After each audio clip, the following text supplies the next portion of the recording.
सत्संग सुन रहा था। स्वामी महाराज ने कहा कि सुबह उठो और स्वामी अपने गुरु के ऊपर भार डाल दो। कहते आज का दिन आपकी जिम्मेदारी, अब अच्छा करे तो बुरा करे तो आपकी जिम्मेदारी है, लेकिन उनके सच्चे होकर के उन्हें समर्पण करें। जब भी घर से निकले उनको साथ लेके निकले, जब भी घर से निकले उनको समर्पण होकर निकले, और जब भी कोई काम करें तो 5 बार मालिक का नाम लेकर के उस काम को करें। ये मतलबी स्वार्थी है दुनिया, कोई किसी का न बन सकेगा। जिसे नाम मिल जाता है उसके पास भूत तो भूत का बाप काल भी नहीं आ सकता, तो भूत कहां से आ जाएगा।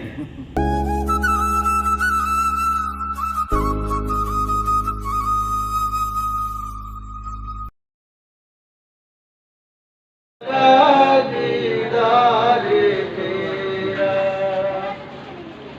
ये मतलबी स्वार्थी है दुनिया, कोई किसी का न बन सकेगा। यह मतलबी स्वार्थी है दुनिया, कोई किसी का न बन सकेगा। न चाहूं मैं आशिरा किसी का, मिले चरणों का आधार तेरा। न चाहूं मैं आशिरा किसी का, मिले चरणों का आधार तेरा।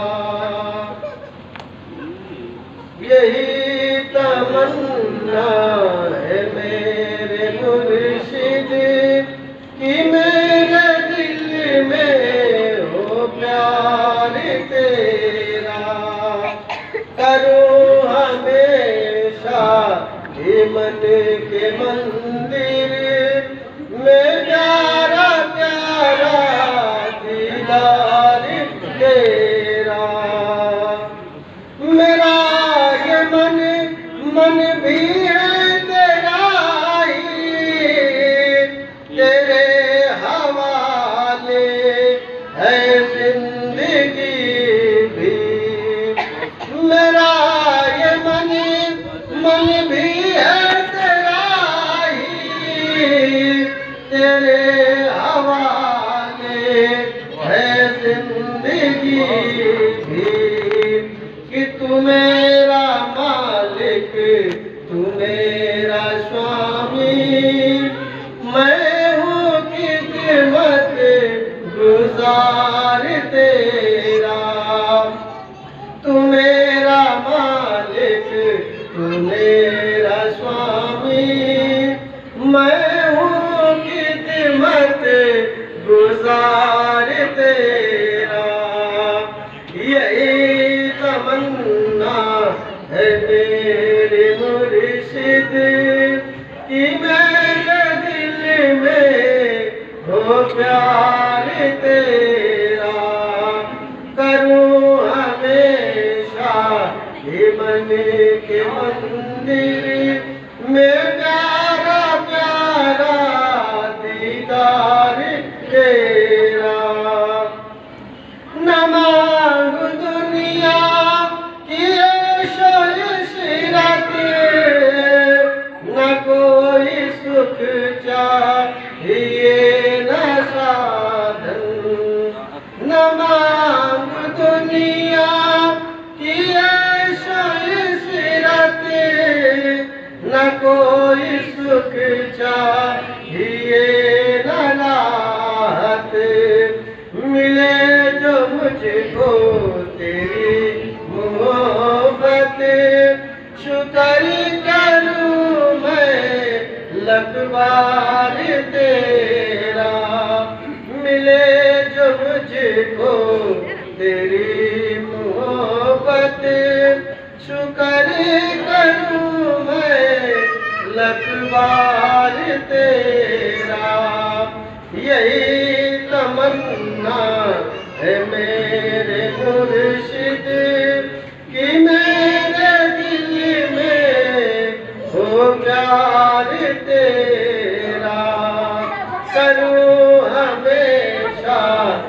मन के मंदिर में जा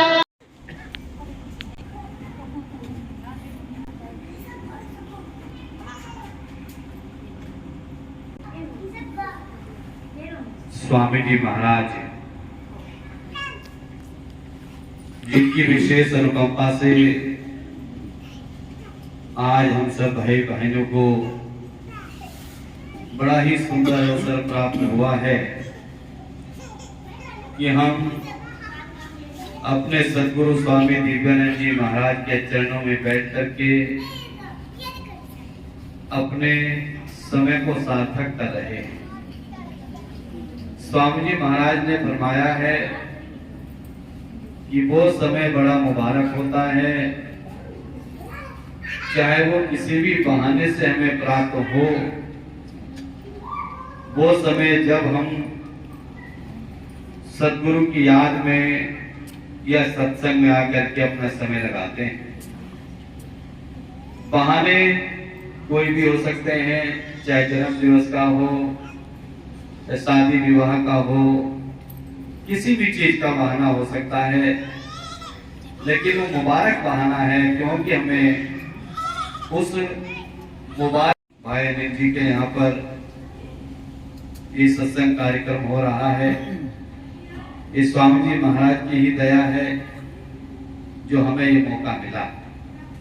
स्वामी जी महाराज ने हमेशा एक बात कही है कि जब जब संत संसार में आते हैं वो जीवों को जीवन की सच्चाई से रूबरू कराते हैं, और वो जीवन की सच्चाई और वो जीवन कौन सा है? यही जीवन जो हमें और आपको मिला है। इसके लिए सभी धर्म पुस्तकों में सभी महापुरुषों ने विशेष कह करके बयान किया है। स्वामी जी महाराज ने तो अनेक बार सत्संग में फरमाया कि संसार में 84 लाख योनियां हैं और उन 84 लाख योनियों में ये मनुष्य का शरीर प्रधान है। गोस्वामी जी ने बड़े भाग्य मानुष तन पावा कह करके बयान किया, और गोस्वामी जी ने यहाँ तक कहा कि ये शरीर तो देवताओं को भी दुर्लभ है। कुरान में मोहम्मद साहब ने कहा अशरफुल मखलूकात, ये सृष्टि की सरताज योनि है जो हमें मिली है, ये सृष्टि की सरताज योनि है। तो इतना सुंदर शरीर हमें मिला। तो स्वामी जी महाराज ने कहा कितना सुंदर शरीर तो मिल गया, लेकिन इस शरीर का उद्देश्य क्या है? भाई खाना पीना सोना बाल बच्चे पैदा करना या संसार के अन्य काम करना, ये तो अन्य योनियों में भी करते चले आए, ये कोई नया काम नहीं है। तो स्वामी जी महाराज फरमाते हैं का जो मुख्य उद्देश्य है, ये मनुष्य का शरीर हमें किस लिए मिला? तो इसके लिए स्वामी जी महाराज ने सत्संग में अक्सर 2 लाइनें कही हैं। कहा बही प्राप्त मानुष देहरिया और गोविंद मिलन की ये तेरी बरिया, कि भाई ये मनुष्य का शरीर किस लिए मिला? गोविंद से मिलने के लिए। गोविंद यानी परमात्मा। और स्वामी जी ने और स्पष्ट किया है कि मनुष्य जीवन का उद्देश्य परमात्मा की भक्ति करना है। परमात्मा को पाना इस मनुष्य शरीर का काम है, क्यों ये काम इस मनुष्य शरीर के अलावा किसी और शरीर में संभव नहीं है। देवताओं के शरीर में भी ये मौका उपलब्ध नहीं है। अगर देवताओं के शरीर में मौका होता तो भगवान कृष्ण ने अर्जुन से कहा कि अर्जुन, जो व्यक्ति स्वर्ग को चाहता है उसे स्वर्ग मिलता है, देवत्व को प्राप्त करना चाहता है वो देवता भी बन जाता है, लेकिन जब उसके पुण्य कर्म क्षीण हो जाते हैं उसे पुनः संसार में 84 का भोग भोगना पड़ता है। तो ये मौका देवताओं के शरीर में भी संभव नहीं है, मौका किस शरीर में संभव है? मानव तन में। इसीलिए सभी महापुरुषों ने इस मनुष्य शरीर की बड़ाई कही है, इस मनुष्य शरीर को सर्वोच्च कहा है। और ये काम कब हो सकता है? कोई अगर ये सोचे कि मनुष्य का शरीर मुझे मिल गया तो मैं अपने मन से इस काम को पूरा कर लूंगा, ये संभव ही नहीं है। स्वामी जी महाराज ने सत्संग में सुखदेव जी का वर्णन फरमाया कि भागवत में जिक्र आया है कि सुखदेव जी गर्भ से ही ब्रह्मज्ञानी थे, लेकिन जब उनका उद्भव हुआ वो संसार में आए और वो अपने ध्यान की अवस्था के कारण जब विष्णुपुरी तक पहुंचे तो वहां से कहा उनको वापस कर दिया गया। उनको कहा कि तुम इसके आगे नहीं जा सकते, तो उन्होंने कहा मैं क्यों नहीं जा सकता, ये अंतर का विषय है, ये आत्मा का संवाद है कि मैं कैसे अंदर नहीं जा सकता, इसके आगे क्यों नहीं जा सकता। तो अंदर से आवाज आती है कि तुम निगरे हो, कोई भी निगरा पार ब्रह्म में प्रवेश नहीं कर सकता। जब तक गुरु की शरण नहीं मिलती कोई भी पार ब्रह्म में प्रवेश नहीं कर सकता। तो जब उनकी समाधि टूटी, उन्होंने अपने पिता वेद व्यास जी से इस बात का खुलासा किया, कहा कि आज मुझे अंतर में यह अनुभव हुआ। तो वेद व्यास जी ने कहा यह संभव है, यही बात सही है कि बिना गुरु के कोई भी पार ब्रह्म में प्रवेश नहीं कर सकता। तो उन्होंने कहा फिर आप मुझे ज्ञान दें। कहने ये इस कला को मैं भी नहीं जानता। कहने कि फिर मुझे क्या करना होगा। तो उस समय के जो महात्मा थे उनका नाम था राजा जनक, क्योंकि उन्हें विदेह कहा जाता है। उनके पूर्ण गुरु थे अष्टावक्र, जिन्होंने उन्हें अंतर का ज्ञान दिया था। तो राजा जनक को विदेह कहा जाता है। विदेह का मतलब है जो देह को छोड़ करके सतलोक का सफर करता है उसे विदेह कहते हैं। तो कहा उन्हें राजा जनक के पास भेजा गया। तो राजा जनक ने उनको ज्ञान दिया।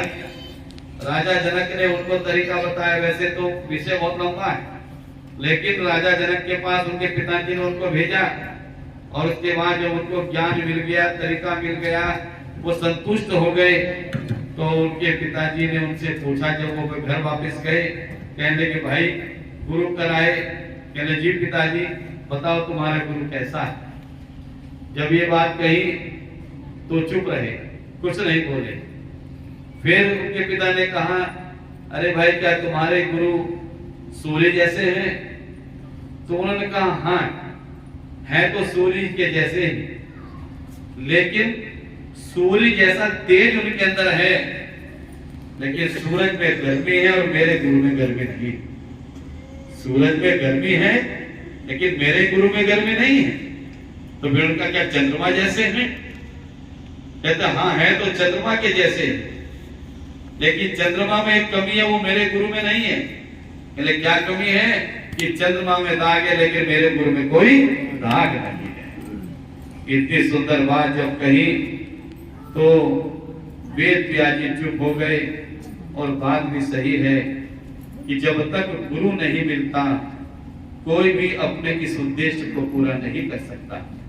इसीलिए स्वामी जी महाराज ने आगे और कहा है, कहा वही प्राप्त मानुष देहरिया, गोविंद मिलन की ये तेरी बलिया, अवर काज तेरे किते ना काम।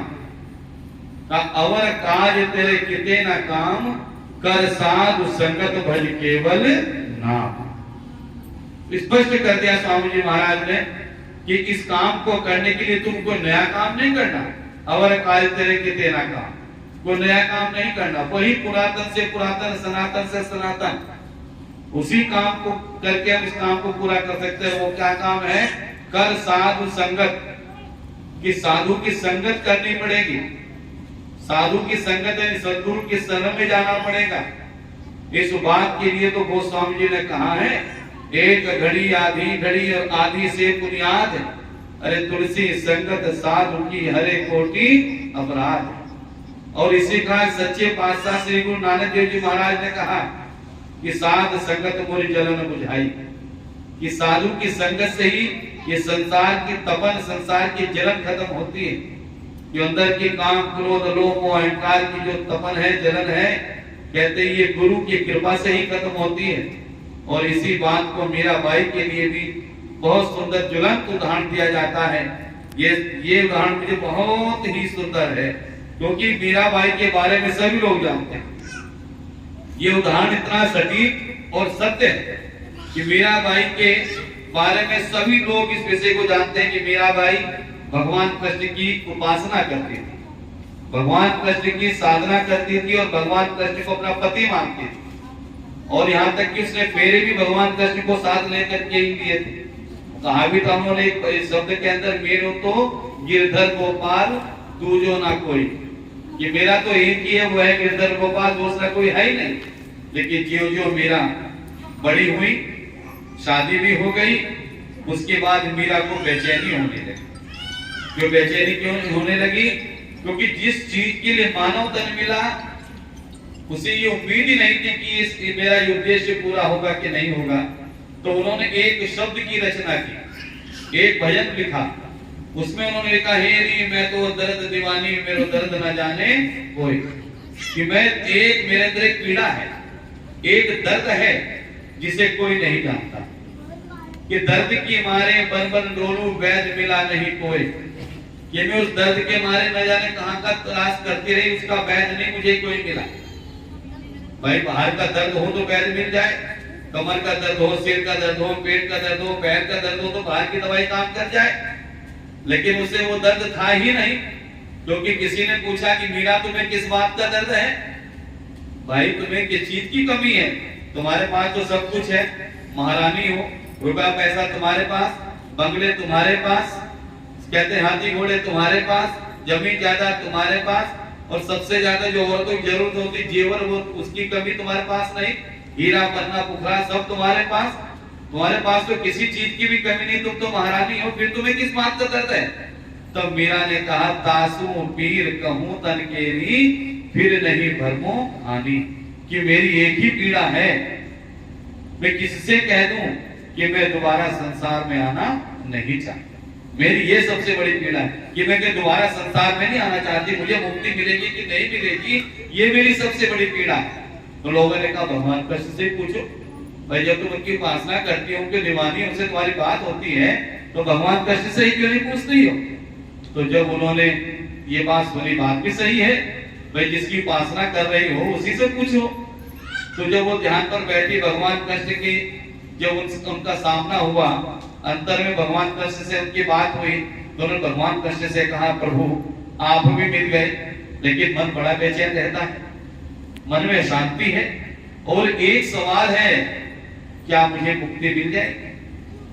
आप मिल गए तो क्या मुझे मुक्ति मिल जाएगी? तो भगवान कृष्ण का, देखो मीरा, मैं तुम्हें दुनिया की सारी चीज दे सकता हूं, ये तो दुनिया की कोई चीज ऐसी नहीं जो मैं तुमको ना दे सकूं, लेकिन मुक्ति ही नहीं दे सकता।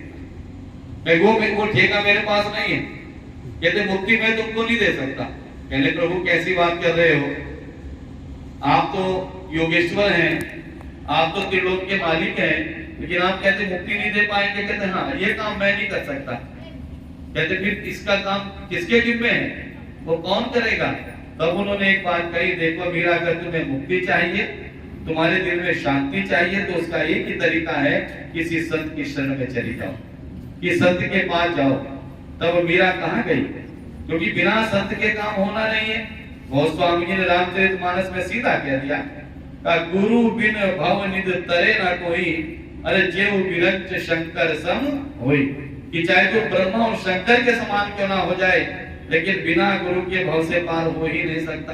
गुरुवाणी में इसी बात को कहा, मत कोई भ्रम भूले संसार, और गुरु बिन कोई नहीं उतरस पार, कि कोई भी व्यक्ति इस भूल में न रहे कि वो बिना गुरु के भव सागर से पार हो जाएगा।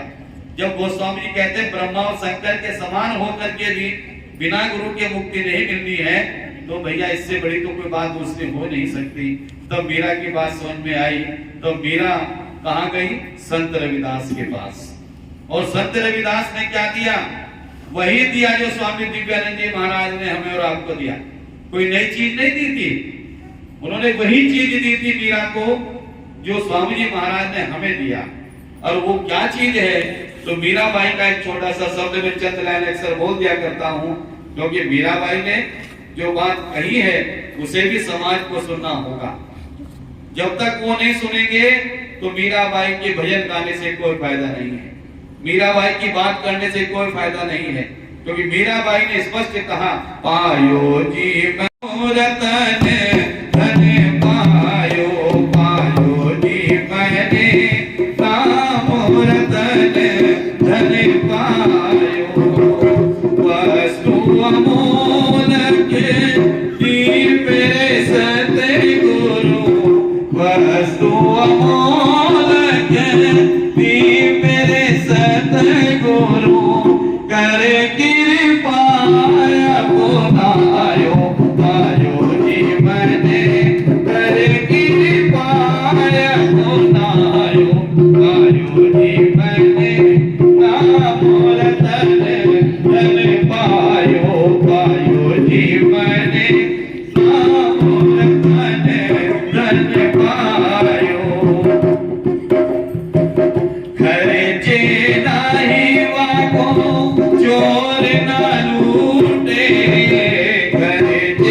नाही वाको चोर ना लूटे दिन दिन बढ़त सवायो पायो जी मैंने दिन दिन बढ़त सवायो पायो जी मैंने नाम रतन धन पायो पायो जी मैंने नाम रतन धन पायो सत्य की नाम खेवटिया सतगुरु सत्य की नाम खेवटिया सतगुरु भव सागर तर आयो पायो जी मैंने भव सागर तर आयो पायो जी मैंने नाम रतन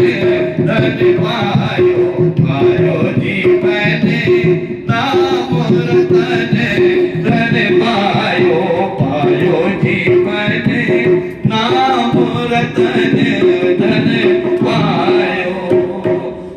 मीरा ने पूरा खाका खींच के रख दिया। कहते तो रविदास जी ने मुझे क्या दिया? नाम।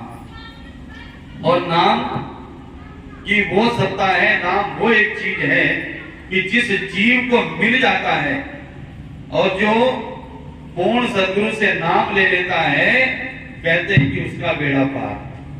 कैसे पार? रामचरितमानस में गोस्वामी जी ने नाम की महिमा का बड़ा सुंदर वर्णन किया है, बहुत सुंदर चित्रण खींचा है रामचरितमानस में गोस्वामी जी ने। पहली बात तो उन्होंने कही, कहां लग कहूं नाम बढ़ाई और राम ना सके नाम गुण गाई। कहते जिस राम की तुम चर्चा करते हो ना, वो राम भी उसके वर्णन नहीं कर सकता। कहते उसका तो वर्णन किया ही नहीं जा सकता। कहते वेद भी नेति नेति कह करके चुप हो गए। कहते नाम का तो इतना सुंदर लाभ है, इतना आनंदिक लाभ है। कहा है कि कहां लग कहूं नाम प्रभाव, कि मैं कहां तक नाम के प्रभाव का वर्णन कहूं। कहां लग कहूं नाम प्रभाव, ध्यान से सुनिएगा कि कहां तक मैं गुरु के द्वारा दिए हुए नाम के प्रभाव का वर्णन कहूं। कष्ट से बच जाता है, उसे यमराज के हाथों नहीं जाना पड़ता। कितनी सुंदर बात है। रामचरितमानस में गोस्वामी जी कह रहे हैं कि कहां लगे कहूं नाम प्रभाव और जे सुमरे जब त्रास नसाओ, कि यमराज के पास, यमराज उसके पास आ ही नहीं सकता। स्वामी जी महाराज एक बार सत्संग में फरमा रहे थे, कहने कि हुजूर कृपाल सिंह महाराज के पास लोग आते थे, कहते हुजूर ये भूत परेशान करते हैं, चुड़ैल परेशान करती है। लेकिन ये बात सही है, जिसके पास नाम होता है, जो नाम की कमाई करता है, भूत प्रेत उसके नजदीक पे नहीं आ सकते, उसके नजदीक उसे छू भी नहीं सकते। लेकिन जो सुमरे, जो सुमरन नाम का करता है उसके पास, तो हुजूर कृपाल सिंह महाराज कहने लगे बेवकूफों पागलो, जिसे नाम मिल जाता है उसके पास भूत तो भूत का बाप काल भी नहीं आ सकता, तो भूत कहां से आ जाएगा? ये भूत प्रेत काल के तो चेले चपाटे हैं। कहते जब वो नहीं आ सकता तो ये भूत प्रेत कहां से हो जाएंगे? लेकिन तुम सुमरन तो करो। सुमरन करते ही नहीं है, लेकिन करते भी हैं तो ऊपर से गुरु को ऊपर गाता, दिल भीतर नहीं लाता, दिल में कुछ ऊपर कुछ, कहते इससे काम नहीं चलने वाला। तो इसीलिए कहा कि ये नाम इतनी पावरफुल चीज है कि काल भी इससे थर्राता है, काल भी इससे डरता है। लेकिन जब होगा, जब हम इसका सुमरन कर लें, इसको सिद्ध कर लें। तो इसीलिए कहा कि उन्होंने क्या दिया? नाम। और वो नाम क्या? और उन्होंने एक बात और कही मीराबाई ने कि वस्तु अमोलक, कि मेरे पास सब रत्न है, कोई रत्न ऐसा नहीं मेरे खजाने में ना हो, और जो नहीं था वो मेरे गुरु ने मुझे बख्श दिया। वस्तु अमोलक दी मेरे सदगुरु कृपा कर अपनायो, कि वो इतनी अमोलक वस्तु है कि सारा खजाना उस पर तोल दूं, सारा ब्रह्मांड तोल दूं, लेकिन उसकी कीमत तब भी आंकी नहीं जा सकती। अरे गुरुवाणी में तो बड़ी सुंदर बात कही है, वो पूरे नाम की महिमा तो अलग है। कहा कि कोटि जीव उदारता दे नामे दी एक कणी, कि नाम का एक छोटा सा कण भी करोड़ों जीवों को पार कर देता है। तो पूरे नाम की तो महिमा का वर्णन ही नहीं किया जा सकता। फिर कितना सुंदर नाम स्वामी जी महाराज ने हमें आपको बख्शा। वही मीराबाई उसका वर्णन कर रही है कि वस्तु अमोलक दी मेरे सदगुरु कृपा कर अपनायो। और आगे कहा कि इसकी महिमा कि खर्चे नहीं चोर नहीं लूटे। ये वो खर्चे में तो आता ही नहीं है, वो खर्च होता ही नहीं, उधर रखा हुआ है। और जितना सुमरन करते हैं कहते बढ़ता है सवायो, कि सवायो बढ़ता है, थोड़ा नहीं बढ़ता, सवायो। और आगे कहा सत्य की नाव खेवटिया सदगुरु भवसागर तरियायो, कि ये मेरी समझ में बात अब आ गई कि सच्ची जो नाव है, इस जो भवसागर से पार करके जो परमात्मा के पास ले जाने वाली जो नाव है, वो भगवान कृष्ण के पास भी नहीं है, वो भगवान राम के पास भी नहीं है, वो विष्णु शंकर जी के पास भी नहीं है, किसी के पास नहीं है। कहते वो तो सदगुरु के पास है, वो सदगुरु के पास है, वो किसी के पास है ही नहीं। अगर होती तो भगवान कृष्ण मुझे इस नाव पे बैठा नहीं देते, क्यों मुझे रविदास जी के पास भेजते। तो उन्होंने कहा कि सत्य की नाव खेवटिया सतगुरु और भव सागर दरियायो। अरे सर कहा भी तो भजन सुनते भी तो हैं, क्या कहते हैं? अरे सत्य नाम की नैया लेकर, नाम की नैया लेकर सतगुरु करे पुकार, सत्य नाम की नैया लेकर सतगुरु करे पुकार, बैठो मेरी नैया में ले जाऊं भव से पार, बैठो मेरी नैया में ले जाऊं भव से पार, सत्य नाम की नैया लेकर सतगुरु करे पुकार, बैठो मेरी नैया में ले जाऊं भव से पार, बैठो मेरी नैया में ले जाऊं भव से पार। कितनी सुंदर बात है कि बैठ तो जाओ भाई टिकट भी मिल गया, भाई सामने से गुजर रही, चढ़ के बैठे नहीं तो भैया कैसे रास्ता पार होगा, कैसे मंजिल पार होगी? भाई चल के बैठना तो पड़ेगा ही। अब गुरु ने नाम दे दिया, हम भजन सुमरन ही ना करें तो बताइए कैसे हमारा काम बनेगा? भाई भजन सुन, स्वामी जी महाराज ने कितनी बार सत्संग में फरमाया कि 100 काम छोड़ के सत्संग जाओ और 1000 काम छोड़ करके भजन करो। अरे सुमरन भजन एक ही बात है, जब हम सुमरन पक्का कर लेंगे तो माफ कीजिएगा भजन बनते देर नहीं लगती। पहला काम है सुमरन को मजबूत करना। इसीलिए तो सुमरन के बारे में कबीर साहब ने बड़ी सुंदर बात कही है कि सुमरन से सुख होत है, सुमरन से दुख जाए, और कहे कबीर सुमरन करे और साई माई समाए। कितनी बड़ी बात सुमरन के लिए कही है। कहते सुमरन से सुख होत है और सुमरन से दुख जाए, कि सुमरन करने से दुख का गमन हो जाता है, सुख की प्राप्ति हो जाती है। और का सुमरन करने से क्या होगा? साई माई समाए, कि वो हमारी आत्मा उस परमात्मा से मिल जाती है। तो इसलिए सुमरन को पक्का करना है। कोई भी, मैं एक दिन स्वामी महाराज का सत्संग सुन रहा था, स्वामी महाराज ने कहा कि सुबह उठो और स्वामी अपने गुरु के ऊपर भार डाल दो। कहते आज का दिन आपकी जिम्मेदारी, अब अच्छा करे तो बुरा करे तो आपकी जिम्मेदारी है, लेकिन उनके सच्चे होकर के उन्हें समर्पण करें। जब भी घर से निकले उनको साथ लेके निकले, जब भी घर से निकले उनको समर्पण होकर निकले, और जब भी कोई काम करें तो 5 बार मालिक का नाम लेकर के उस काम को करें। तो देखो काम कैसे नहीं पूरा होगा। लेकिन क्या है कि हम उस पर ध्यान ही कहाँ देते हैं। स्वामी जी महाराज ने जो जो कहा हमने उसका उल्टा ही कर डाला, उसका उल्टा कर डाला। उल्टा क्यों कर डाला? क्योंकि हम अपने मन के अनुसार चलने लगे। मन के अनुसार, जब कोई मन के अनुसार चलता है, जब मन के अनुसार चलता है तो माफ कीजिएगा कि वो कभी सफल नहीं होता। मनमुख नहीं बनना है, हमें गुरु मुख बनना है। गुरु का जो आदेश है, क्योंकि हमें दुनिया को नहीं जाना, आपको ना मुझे नहीं जाना, ना मुझे आपको नहीं जाना, सीधी सी बात। हमें आपको किसी को नहीं जाना है, दूसरे को। हमें किसको नहीं जाना है? हमें अपने सदगुरु को नहीं जाना है, क्यों बिना उसके लिए काम नहीं होगा। यही बात तो कही, दस्तूर है मोहब्बत हक है यही, हस्ती को मिटाना पड़ता है, जिस दुख को फरिश्ते उठा ना सके उस दुख को उठाना पड़ता है। और प्रभु नजर कर्म पाने के लिए सदगुरु को ले जाना पड़ता है। किसको ले जाना है? हमें सदगुरु को ले जाना है। भाई ये तो हमारी ड्यूटी है, पूरी हो रही है, लेकिन हमारा काम है अपने सदगुरु को। गुरु कब रिश्ता है? गुरु कब रिश्ता? उसके बहाने में रहो। गुरु रिश्ता करे उसके बहाने में रहते हैं। जो गुरु को भाए, जो उसका हुक्म है, जब उस पर चलते हैं तो वो खुश हो जाता है। वो खुश हो जाता है। और फिर क्या होता है, फिर तो जो मन मर्जी जो चाहो सो करवा ले, मन मर्जी। फिर तो वो क्यों, हमारा अपना है ही नहीं, उसके मन के अनुसार सारे काम होने हैं। फिर तो वो हमारा नौकर। स्वामी जी ने कहा, ये मैं नहीं कह रहा हूं, स्वामी जी ने कहा गुरु शिष्य का नौकर हो जाता है। कैसे? कबीर मन निर्मल भया जैसे गंगा नीर, और पीछे पीछे हरि फिरे कहते कबीर कबीर।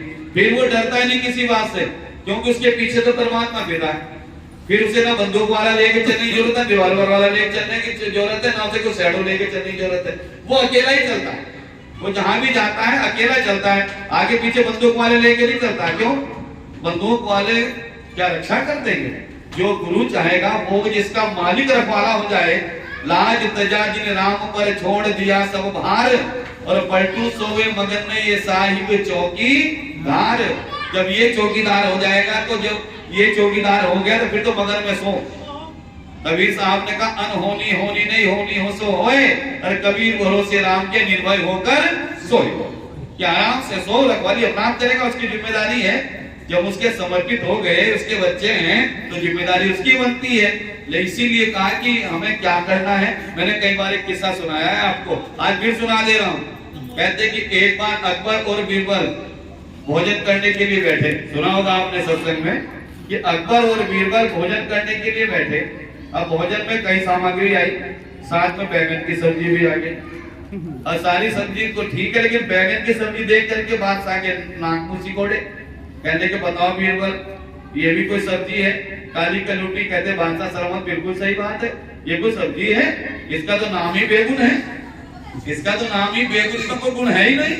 और काली है, कैसी देखो, देखने में कितनी गंदी भर्ती लग रही है। खैर कोई बात नहीं, भोजन खाया गया, बैंगन की सब्जी भी खाई गई। जब बैंगन की सब्जी खाई गई तो बादशाह सरामत कहने लगे बीरबल, सब्जी देखने में भले कैसी लग रही थी, खाने में बड़ी सुंदर लग रही थी, खाने बहुत अच्छी लग रही थी। तो वो कहने लगे हाँ बीरबल साहब। कहते हैं अरे यही तो एक ऐसी सब्जी है जिसके सिर पर ताज है,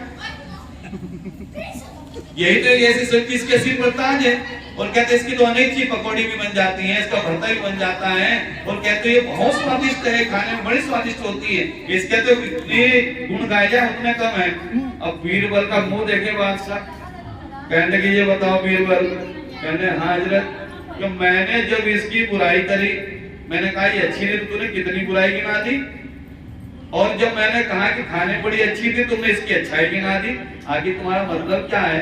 तो बीरबल ने बहुत सुंदर जवाब दिया।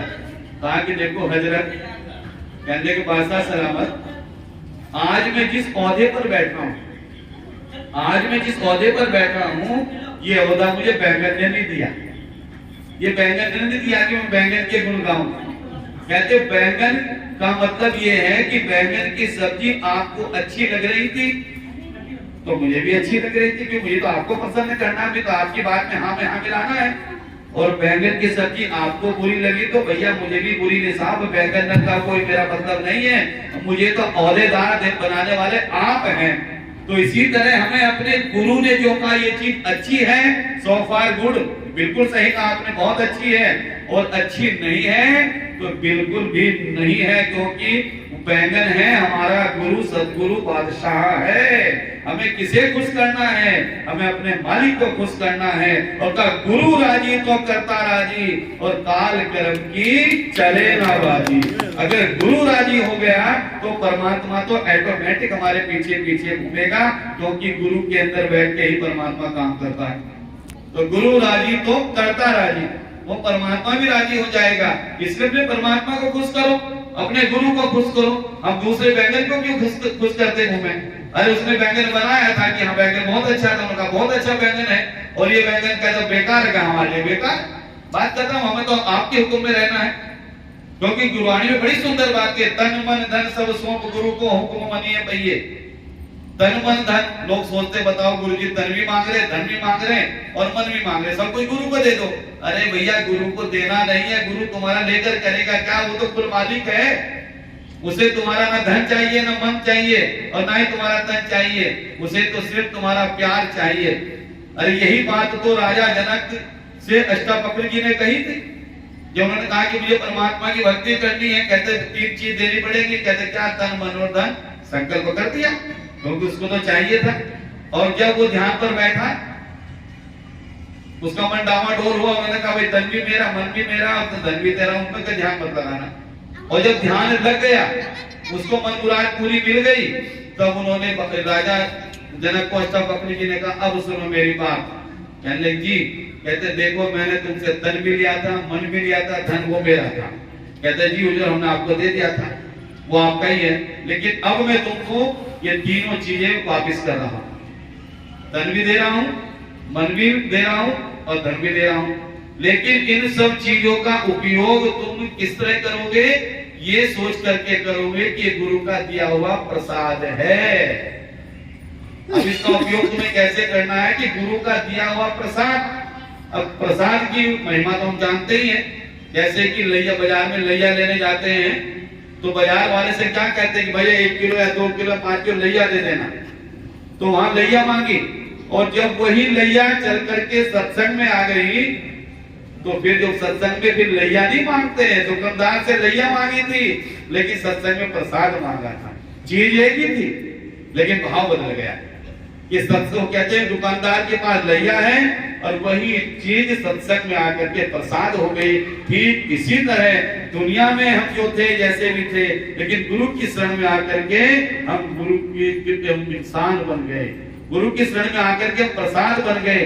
अभी हमारे जीवन पर जो अधिकार है वो स्वामी दिव्यानंद जी महाराज का है, किसी दूसरे का नहीं है, क्योंकि उन्हीं के द्वारा हमको नाम मिला है, हमें किसी दूसरे के द्वारा नाम नहीं मिला। और किसी को किसी के द्वारा नाम भी मिला हो, चाहे किसी ने भी दिया हो।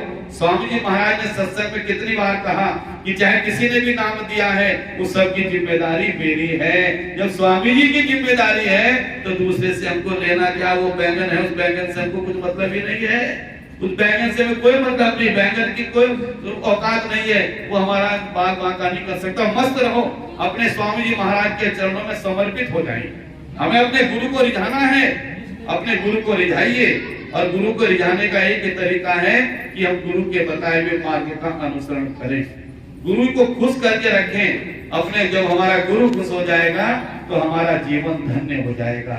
तो इसलिए गुरु के बिना कुछ काम नहीं होना, गुरु के बिना मीरा का काम नहीं हुआ, गुरु के बिना किसी भी जिसने भी आज तक परमात्मा की भक्ति करी है वो बिना गुरु के भक्ति कर ही नहीं सकता। और वो परमात्मा ही है, वो परमात्मा ही है। पहले शिष्य बनता है, बाद में गुरु बनता है। कहा भी है पहले दाता शिष्य भया, पहले दाता शिष्य भया। भाई जब हम किसी संत के पास जाते हैं तो हमारे अंदर भी तो परमात्मा है। सब घट मेरो साइया, कोई घट ऐसा नहीं जिसके अंदर परमात्मा नहीं है। तो शिष्य बनता है, पहले दाता शिष्य भया। और कैसा शिष्य भया, तन मन अर्पा शीश, तन मन और शीश को अर्पण कर दिया, मतलब समर्पण कर दिया। समर्पण के बिना कुछ नहीं मिल लगा। गुरुदेव समर्पित कर जा श्वास तुम्हारे चरणों में, स्वामी जी समर्पित कर जाऊं हर श्वास तुम्हारे चरणों में। वो दृढ़ से दृढ़ तरे होता जाए विश्वास तुम्हारे चरणों में, दृढ़ से दृढ़ तरे होता जाए विश्वास तुम्हारे चरणों में।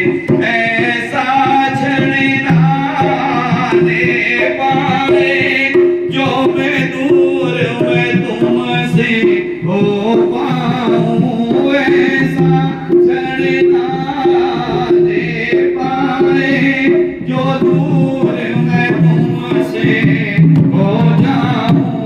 जीवन के अंतिम श्वास तलक हो वास तुम्हारे चरणों में, जीवन के अंतिम श्वास तलक हो वास तुम्हारे चरणों में। गुरुदेव समर्पित कर जाऊं हर श्वास तुम्हारे चरणों में। भक्ति का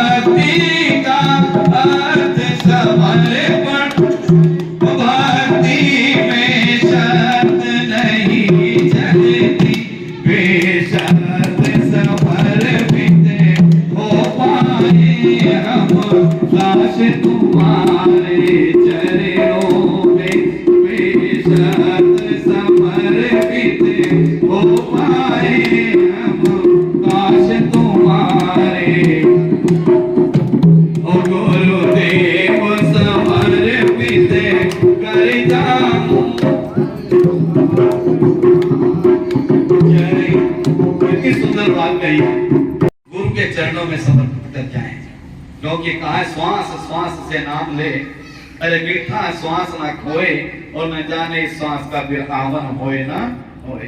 बहुत चंद सांसें मिली हैं, सांसों का ही पिटारा है। तो इसीलिए कहा कि दृढ़ से दृढ़तर होता जाए विश्वास तुम्हारे चरणों में। और कितनी सुंदर बात कही, ऐसा क्षण ना आने पाए जो दूर में तुझसे हो जा। हे मेरे सद्गुरु मेरे स्वामी जी महाराज, ऐसा कोई क्षण ना आ जाए कि जिससे कि मुझे आपसे दूर कर दे, ऐसा कोई क्षण ना आए। और जीवन के अंतिम श्वास तलक हो वास तुम्हारे चरणों में। जी एक आखिरी सांस भी हो वो भी आपके चरणों में ही निकले। जीवन के अंतिम श्वास तलक हो वास तुम्हारे चरणों में। और एक बात और है, का भक्ति का अर्थ समर्पण है। भक्ति हम कहते हैं ना कि भक्ति कर रहे हैं, भक्ति कर रहे हैं, भजन कर नहीं। का भक्ति का अर्थ समर्पण है। भक्ति में शर्त नहीं चलती। बहुत से लोग क्या कहते हैं कि हमारा अगर ये काम हो जाएगा, शर्त रखते हैं अपने गुरु के आगे। स्वामी जी महाराज एक बार कहते सत्संग में बात कर रहे थे, किसी भाई का लड़का खोया गया। जब खोया गया वो सत्संग आपने सुना है, तो वो स्वामी पास जाएंगे, लड़का कब मिलेगा? तो स्वामी ने कहा देखो वो मिल जाएगा, तो ढूंढने मत जाना।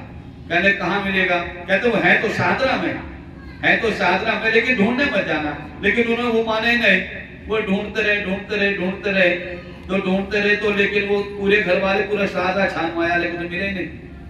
तो बार बार फिर स्वामी से पूछे कि स्वामी जी वो लड़का नहीं मिल रहा है। कहने लगे देखो मैंने तो मना किया, क्या हमने पूरा शाहदरा छान लिया। शाहदरा में जब मैंने मना किया था क्यों गए? और जिस दिन तुम पूछना बंद कर दोगे कहते हो तुमको मिल जाएगा, वो मिल जाएगा। और वो किसका लड़का पता ना किसकी बात थी? वो डॉक्टर सुधा जी के छोटे भाई की बात है। छोटे भाई गुप्ता जी का लड़का खोया गया है। तो उन्होंने कहा जब तुम पूछना बंद कर दोगे तो मिल जाएगा। तो अगली बार स्वामी जी गए तो उन्होंने पूछा नहीं। अब उसका फोन आ गया कि मैं जो हूँ, बड़े भाई साहब उनके दिल्ली राजकुमार जी थे, जो कि डायरेक्टर भी, बोर्ड ऑफ डायरेक्टर भी थे रेलवे के, सलीला भी आए थे, याद होगा आप लोगों को। तो स्वामी जी महाराज ने बताया कि उसका फोन आ गया, मैं बड़े भाई के पास हूँ, मुझे यहाँ से आके ले जाओ। तो अगली बार वो स्वामी महाराज के पास गए।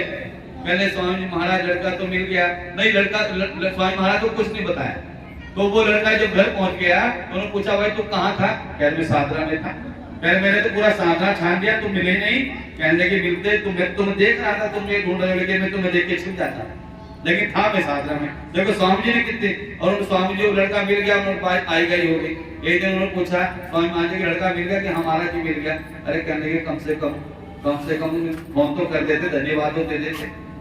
लोग तो काम बन जाते हैं, धन्यवाद देना भूल जाते हैं। स्वामी महाराज कहते तो कहा भक्ति का अर्थ समर्पण है, कि भक्ति का मतलब समर्पणता है भाई, समर्पण होना पड़ेगा, शर्त नहीं लग चलती वहां पर। वह एक बार कहते हैं कि स्वामी महाराज के समय की बात है, अब बात मुंह पे आ रही है तो क्या बताऊं। कहते 2012 की बात है।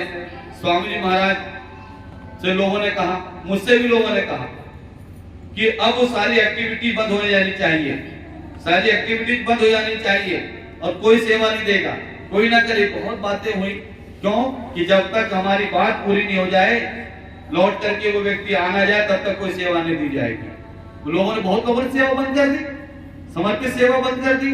वो लोग सोच रहे थे कि शायद स्वामी जी सेवा खाते होंगे। अरे वो नहीं भूखा तेरे धन का, उस पर धन है नाम रतन का, पर तेरा उपकार कराए भूखे प्यासो वो दिलवाए। अभी भी लोग कहते हैं कि स्वामी जी हमारी ये चीज बात पूरी हो जाएगी तो हम सत्संग करवा देंगे। अभी 3-4 दिन पहली बात है, मैंने कहा वो एक आदमी से कहा तुमने कहा था सत्संग करवाने को, कहने को दरअसल थोड़ी सी दिक्कत है, वो बात अगर पूरी हो जाए तो हम सत्संग करवा लेंगे। मैंने कमाल की बात है, कैसी बात करते हैं। मैंने कई बार सत्संग में सुनाया आपको स्वामी जी महाराज का किस्सा। एक बार स्वामी महाराज सत्संग में स्वामी महाराज के पास भूमि पर बैठे थे, मैं भी वहीं था, मम्मी जी बैठी चाय पी रहे थे, सुबह किसी काम से भेज सेवा के लिए बुलाया था। तो एक आदमी आया मैले कुचैले कपड़े पहन के, और स्वामी महाराज से बातचीत में भी मौका बड़ा होता था, स्वामी दर्शन देते, बात सबकी सुनते थे। तो उससे भी बात सुनी, वो आया, अपनी उनकी बात अपनी व्यथा कही। स्वामी ने कहा सब ठीक होगा, स्वामी महाराज जी दया करेंगे। जैसे ही वो मुड़ा चलने लगा, स्वामी ने कहा कुछ सेवा तो देता जाए।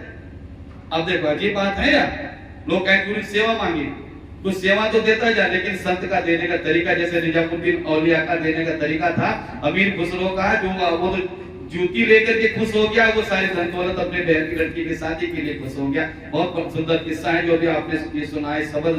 तो कहते स्वामी जी महाराज ने जब ये कहा कि सेवा देता जा, तो मम्मी जी ने कहा स्वामी जी ये मैंने कुचैले कपड़े पहना, फटे कपड़े पहना है, आपसे कैसे आया होगा, आप कह रहे सेवा देते जा। तो स्वामी जी ने बड़ी सुंदर सटीक बात कही, कार्तिक सुशीला, मम्मी जी का नाम सुशीला था, कि देख सुशीला कि जब तक खेत में बीज नहीं पड़ता है तो फसल नहीं होती। जब तक बीज खेत में नहीं पड़ता है तो फसल नहीं होती। अरे ये एक भी देगा तो परमात्मा उसको 10 गुना 50 गुना 100 गुना करके वापस देता है। एक बीज के बदले कितने बीज मिल जाते हैं। तो कहने का मतलब यही है, संत हमारे पैसे का भूखा नहीं है, अरे उसके देने का तरीका है कि मैं तुमको उसको कई गुना करके वापस करूंगा, कहते मैं तेरे सारे दुख हर लूंगा। ये गुरु की कृपा है, गुरु की दया मेहर है। हम सोचे कि हाय हमने इतना पैसा दे दिया, हम इतने दे रहे, अरे वो रुपए का भूखा नहीं। मैं तो जानता हूँ कि हमारे यहाँ पर एक पंजाब के भाई थे, कहते वो तो लाखों रुपया त्याग करते थे, लेकिन जरा सी बात पर स्वामी ने कहा तुम्हारी सेवा चाहिए ही नहीं, कि मेरा काम तो कृपाल करता है।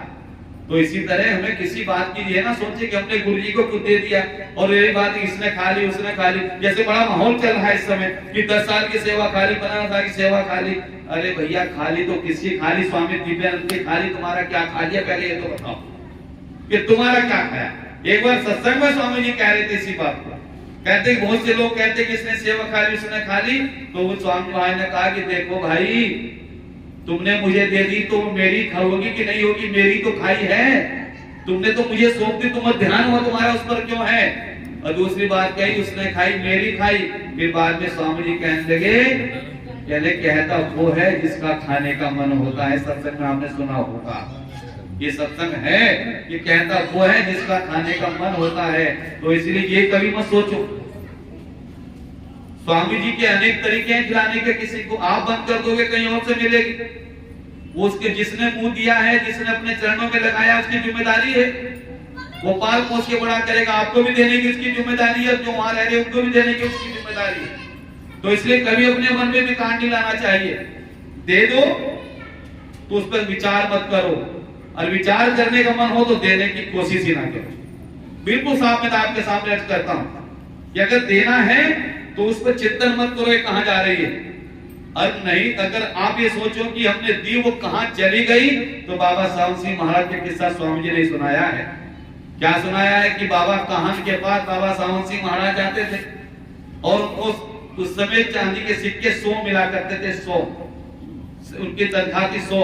वो हर बार 10 सिक्के बाबा काहन को 10% हिस्सा दे देते जाकर के। एक बार बाबा काहन के पास वो गए, 10 सिक्के रख दिए। बाबा जी ने कह दिया क्यों भाई तू मेरी सेवा क्यों मार रहा है। कहने क्या मतलब, कहने में तो मुझे आज चिट्टे चिट्टे 20 चाहिए। चिट्टे मतलब चांदी के सिक्के, चिट्टे चिट्टे 20। वो कहते बाबा लालची हो गया क्या। तो उन्होंने कहा लालची, आज तुमको एरियर नहीं मिला, तुमको 200 नहीं मिले, दुगनी तनख्वाह नहीं मिली। कहते हाँ मिली तो है। कहते बाबा तो सब जानता है। उन्होंने 10 निकाल के रख दिए, उन्होंने उठाए पेड़ के नीचे डाल दिए, और पेड़ के नीचे डाल दिए कोई बात नहीं, वहां बच्चे खेल रहे तो उठा के दे गए। और उसके बाद तो थोड़ी देर के बाद बाबा सावन सिंह महाराज वहां पहुंचे और बच्चे वहीं खेल रहे थे। तो उन्होंने कहा सावन देख रहे हो उन बच्चों को।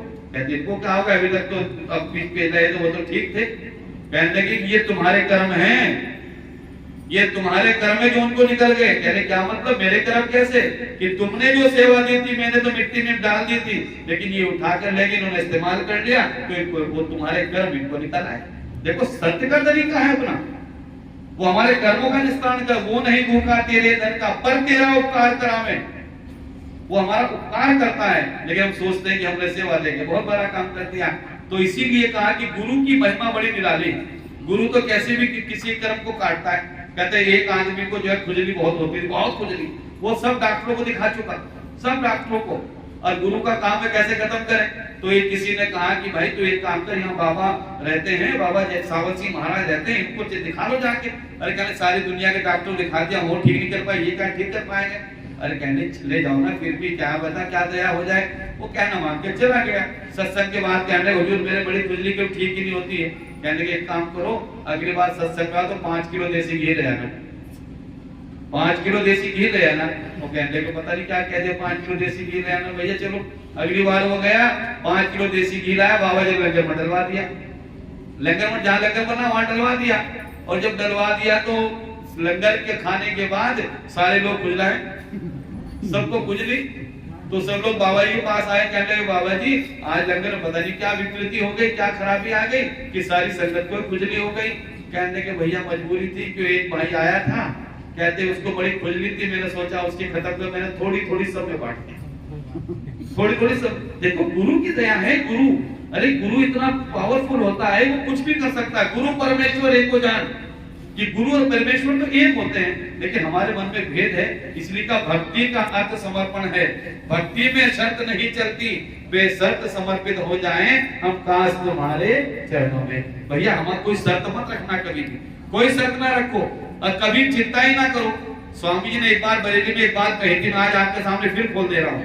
लोगों ने कहा था महाराज अब अगला रहनुमा हमें कब मिलेगा, कब मिलेगा? कहते वो मेरी जिम्मेदारी है। कहते ना तो उसके बारे में सोचना है ना उसके बारे में पूछना, तो हम क्यों सोचे, क्यों पूछे? अगर हमें अगर कोई होता है उसे कहते यही है तो कहने देते कि यही है, यही आगे आ जाएगा। उनका उसके बारे में सोचना भी नहीं, उसके बारे में पूछना भी नहीं। तो इसलिए भैया हमें तो ना सोचना है ना पूछना है, और ना हमें जरूरत है कि मेरा बाप तो स्वामी दिव्यानंद है, दूसरे बाप की जरूरत भी नहीं है। हमें दूसरे बाप की तो जरूरत भी नहीं है। और जिसके दो बाप होते हैं कहते वो एक बाप का हो भी नहीं सकता, लोग यही तो कहते हैं। जिसके दो बाप है वो एक बाप का है ही नहीं, और जिसके दो पति वो पतिव्रता हो भी नहीं सकती। और हम तो सीना ठोक करके कहते हैं मैं सेवक समर्थ का कभी ना होए अकाज, मैं सेवक समर्थ का कभी ना होए अकाज, जो पतिव्रता नामी रहे सो ही पति को लाज। कहते हैं अगर हमें कोई दिक्कत परेशानी होगी तो इसकी लाज है, हमें किसी बात की चिंता नहीं है, क्योंकि हमारा रहनुमा हमारा रखवाला स्वामी दिव्यानंद महाराज है। क्योंकि मैं तो अक्सर इसी बात को कहता हूं, अक्सर कहते हैं कि जो भी करने वाला है हमारा और आपका वो स्वामी दिव्यानंद ही करेगा। स्वामी दिव्यानंद, वो दूसरा कोई भी नहीं करने वाला है। इसलिए अपने मन को ना इधर ले जाओ ना उधर ले जाओ, अपने गुरु के प्रति पूर्ण समर्पित होकर के रहें और एक ही बात कहते रहें, लगन तुमसे लगा बैठे जो होगा देखा, लगन तुमसे लगा बैठे जो होगा देखा जाएगा, तुम्हें अपना बना बैठे जो होगा देखा जाएगा, तुम्हें अपना बना बैठे जो होगा देखा जाएगा। कभी डर था कि ये दुनिया हमें बदनाम कर देगी, कभी डर था कि ये दुनिया हमें बदनाम कर देगी, शर्म सब बेच का बैठे जो होगा देखा जाएगा, शर्म सब बेच का बैठे जो होगा देखा। कभी दुनिया से डरते थे तो चुप चुप याद करते थे, लो अब पर्दा हटा बैठे जो होगा देखा जाएगा, लगन तुमसे लगा बैठे जो होगा देखा जाएगा। दीवाने हो गए तेरे तो फिर दुनिया से क्या, तुम्हीं से दिल लगा बैठे जो होगा देखा जाएगा, लगन तुमसे लगा बैठे जो होगा देखा जाएगा, तुम्हें अपना बना बैठे जो होगा देखा जाएगा। जब लगन लगा दी है ना, और ये लगन तो हमारा ये काम हो जाए। दो लाइनें हैं, उसके आगे कुछ नहीं। कौन सी लाइनें हैं? ये तो प्रेम है वो दो, ये तो प्रेम की बात है तू तो हो बंदगी तेरे बस की नहीं है, ये तो प्रेम की बात है तू तो हो बंदगी तेरे बस की नहीं है, यहाँ दिल देखे होते हैं शैदा, यहाँ दिल देखे होते हैं शैदा, आशिकी इतनी सस्ती नहीं है, ये तो प्रेम की बात है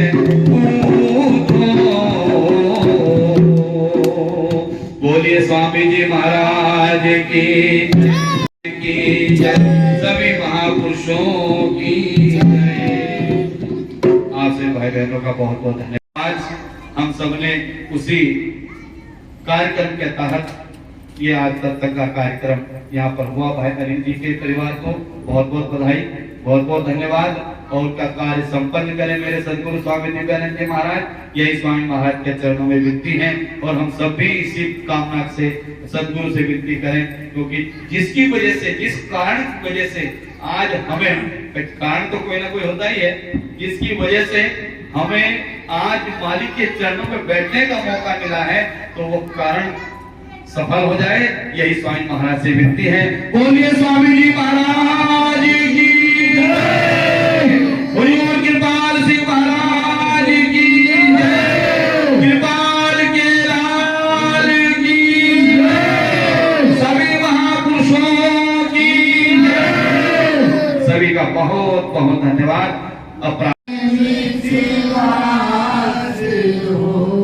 तेरे चरणों में मेरे है ठिकाना, ऐसा विश्वास हो जीवन में मेरे सदा आसरा, तेरी दया में है कि आस हो कि मन में मेरे सदा आसरा, तेरी दया में है कि आस हो।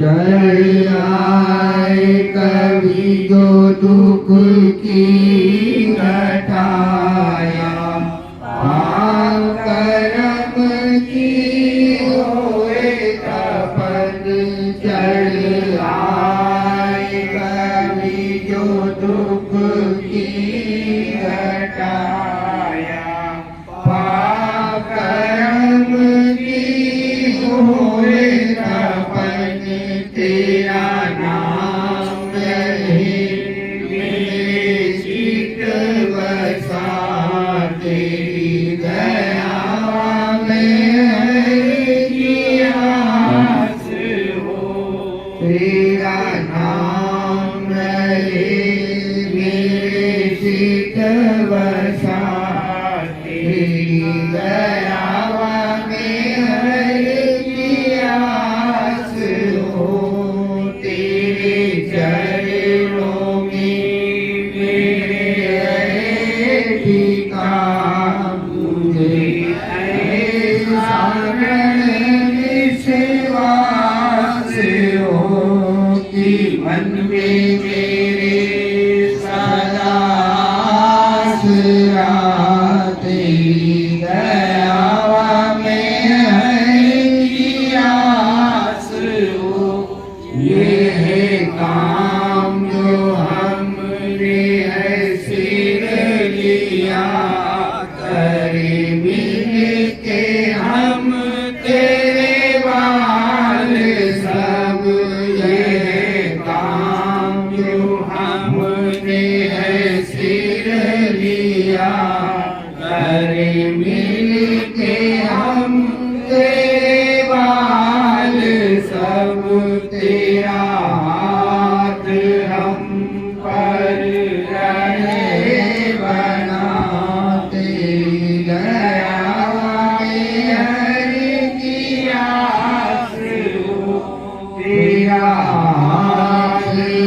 पर रहे बना, तेरी दया में हर की आस हो, तेरे चरणों में मेरे पिता, मुझे ऐसा दृढ़ विश्वास हो कि मन में मेरे सदा आस राखे, दया में हर की आस हो।